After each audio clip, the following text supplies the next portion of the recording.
ज्यादा मत बोलो, हर जगह शांत रहने की कोशिश करो, क्योंकि जो शांत रहता है लोग उसी की कीमत करते हैं।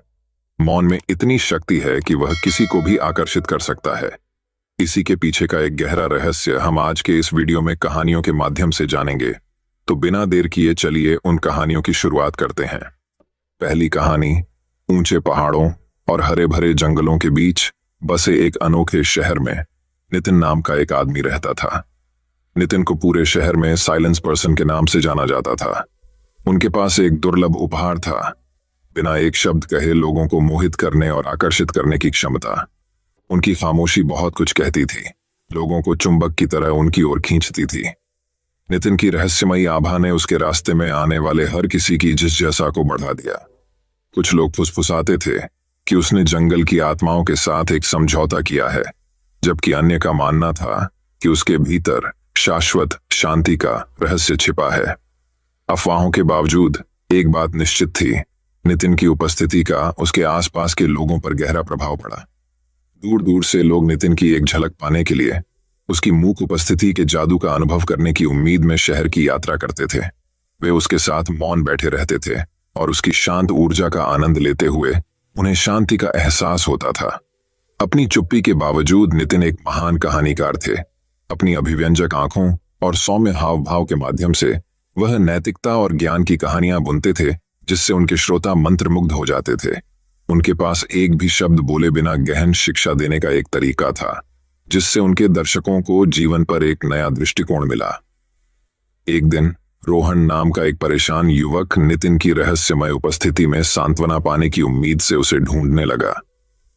रोहन अपने अतीत के बोझ और भविष्य की अनिश्चितताओं से दबा हुआ था, लेकिन नितिन के बारे में कुछ बात उसे पतंगे की तरह आग की ओर खींच ले गई।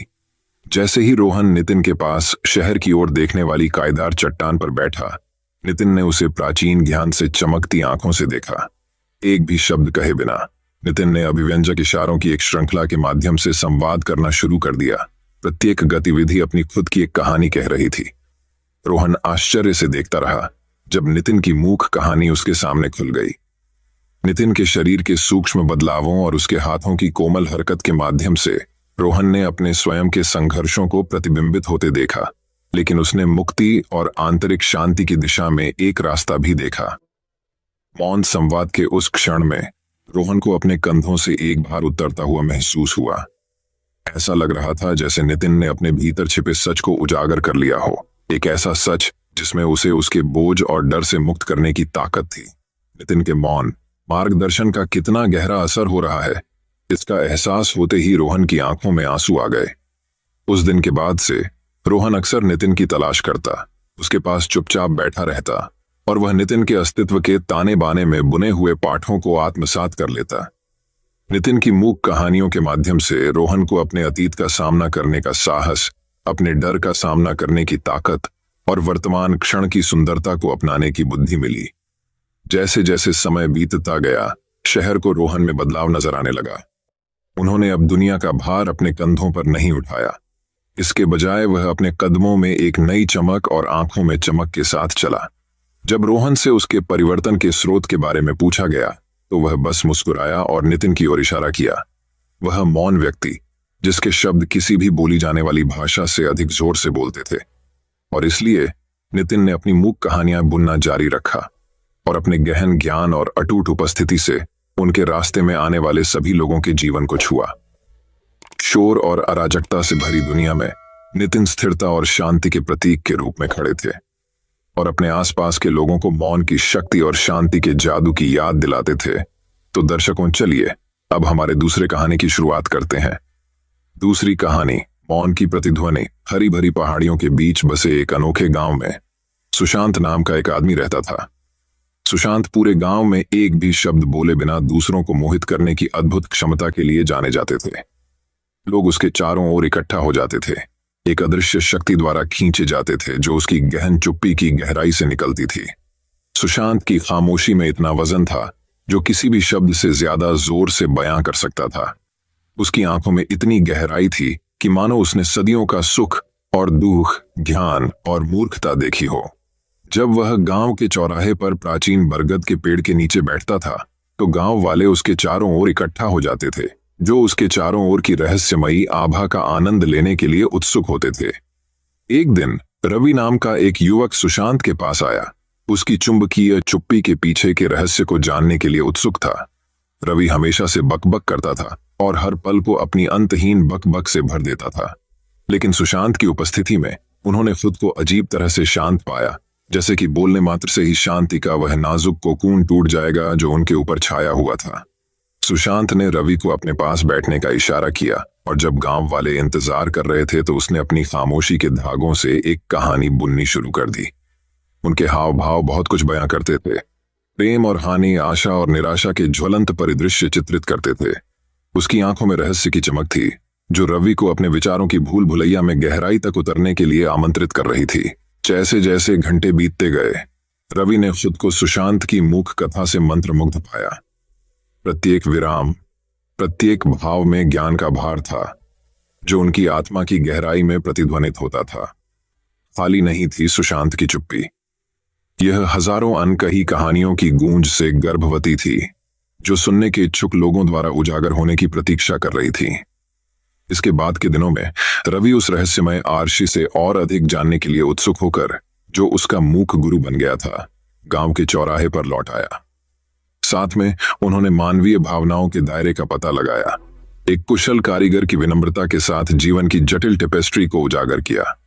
सुशांत के मार्गदर्शन से रवि ने सुनने की शक्ति, सहानुभूति की कला और मौन की सुंदरता सीखी। उन्होंने पाया कि कभी कभी शब्द केवल गहन सत्य की सतह को खरोंच सकते हैं जो शोर और व्याकुलता की परतों के नीचे छिपे होते हैं। और इस तरह सुशांत की खामोशी की गूंज पूरे गांव में गूंज उठी, जिसने अपने शाश्वत ज्ञान से दिल और दिमाग को छू लिया।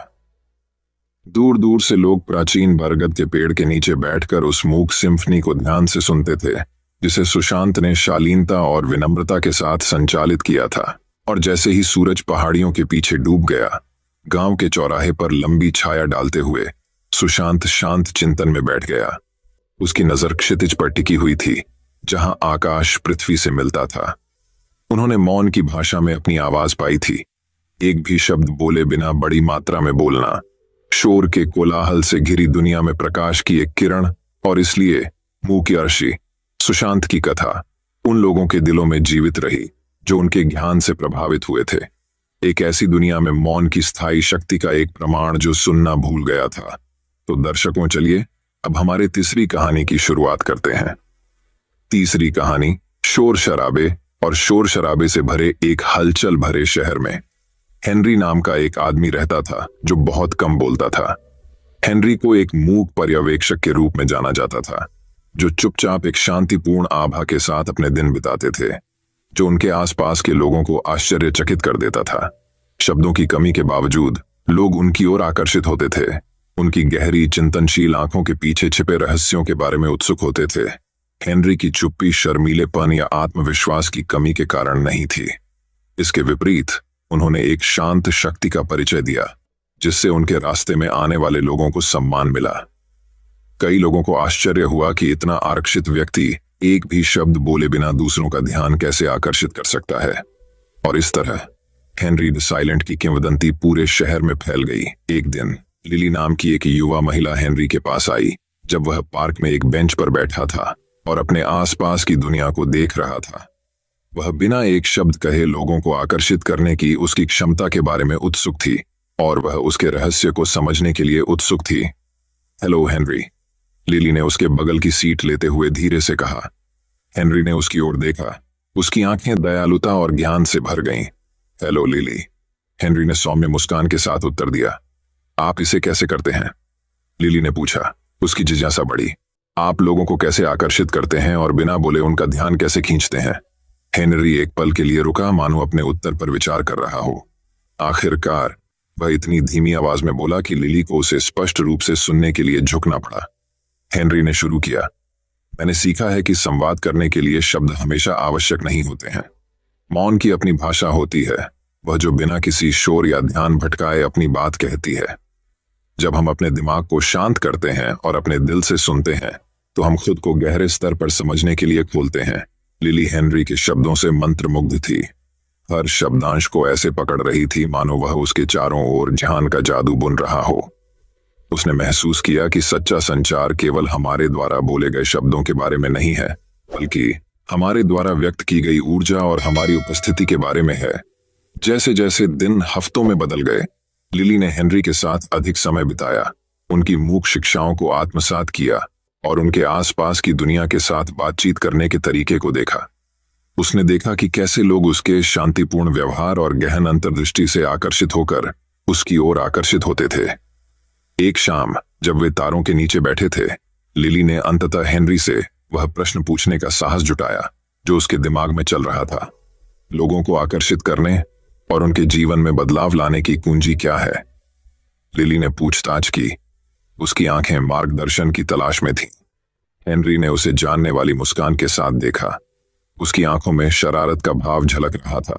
हेनरी ने उत्तर दिया, महत्वपूर्ण बात यह नहीं है कि हम क्या कहते हैं, बल्कि यह है कि हम दुनिया में कैसे दिखते हैं। यह उस दयालुता में है जो हम प्रदान करते हैं, जो करुणा हम बढ़ाते हैं, और वह सहानुभूति जो हम दूसरों के प्रति दिखाते हैं। जब हम अपने दिल से नेतृत्व करते हैं और अपनी आत्मा से सुनते हैं, तो हमारे पास जीवन को उन तरीकों से छूने की शक्ति होती है जो अकेले शब्द नहीं कर सकते। उन शब्दों के साथ हेनरी ने लिली के दिल में प्रेरणा का बीज बोया, जो उसे आत्मखोज और परिवर्तन की यात्रा पर मार्गदर्शन करेगा। उसने सीखा कि सच्चा संबंध वाक्पटु भाषणों या प्रेरक तर्कों के माध्यम से नहीं, बल्कि प्रामाणिकता और उपस्थिति की शांत शक्ति के माध्यम से बनता है। और इसलिए हेनरी साइलेंट की किंवदंती जीवित रही। उनकी विरासत को उन सभी लोगों ने आगे बढ़ाया जिनके जीवन को उन्होंने प्यार, समझ और मौन की शक्ति के अपने गहन संदेश से छुआ था। तो दर्शकों, चलिए अब हमारे चौथी कहानी की शुरुआत करते हैं। चौथी कहानी, दिलों को मोहित करने में मौन की शक्ति। एलिसियम के हलचल भरे शहर में सिलास नाम का एक आदमी रहता था। सिलास पूरे शहर में अपनी वाक्पटुता या करिश्मे के लिए नहीं, बल्कि अपनी रहस्यमयी खामोशी की आभा के लिए जाना जाता था, जो उसे जहां भी जाती थी घेर लेती थी। उनकी उपस्थिति रहस्यमय थी, जिस पर शहरवासियों की उत्सुकता भरी निगाहें और फुसफुसाहटें आ रही थीं। अपने शांत स्वभाव के बावजूद सिलास के पास एक छिपी हुई प्रतिभा थी जो उसे बाकी लोगों से अलग करती थी। मौन की शक्ति से दूसरों के दिलों को मोहित करने की क्षमता सिलास को अक्सर शहर के चौराहे पर बैठे हुए, चेहरे पर एक शांत मुस्कान के साथ दुनिया को गुजरते हुए देखा जाता था। लोग अपने व्यस्त जीवन में रुककर उन्हें देखते थे। उनकी उपस्थिति में उन्हें एक अजीब सी शांति का एहसास होता था। ऐसा लगता था मानो उनकी चुप्पी बहुत कुछ बोल रही हो, शांति और सुकून का संदेश दे रही हो, जो उनके आसपास के लोगों को गहराई से प्रभावित कर रहा हो। एक दिन एलारा नाम का एक युवा यात्री ज्ञान और मार्गदर्शन की तलाश में एलिसियम पहुंचा। उसने सिलास और अपने मूक व्यवहार से लोगों को आकर्षित करने की उसकी उल्लेखनीय क्षमता के किस्से सुने थे। उत्सुकतावश उसने शहर के चौराहे पर उस रहस्यमय आदमी की तलाश की और उसे एक खिले हुए चेरी के पेड़ के नीचे एक बेंच पर बैठा पाया। सिलास के पास आकर एलारा बोलने से पहले झिझक रही थी। उसे समझ नहीं आ रहा था कि कैसे शुरुआत की जाए। सिलास बस मुस्कुराया और उसे अपने पास बैठने का इशारा किया। वे कुछ क्षणों के लिए मौन बैठे रहे। ऊपर पत्तों की हल्की सरसराहट उनकी मुलाकात को सुखद पृष्ठभूमि प्रदान कर रही थी। आप शोर और अराजकता से भरी दुनिया के बीच चुप रहना क्यों चुनते हैं? इलारा ने आखिरकार पूछा। उसकी आवाज जिज्ञासा से नरम थी। सिलास ने उसकी ओर देखा। उसकी आंखें छुपे हुए ज्ञान से चमक रही थीं। उन्होंने उत्तर दिया, मौन ध्वनि की अनुपस्थिति नहीं है, बल्कि समझ की उपस्थिति है। हमारे दिलों की शांति में हम स्पष्टता और शांति पा सकते हैं, जिसे शब्द अक्सर व्यक्त करने में विफल होते हैं।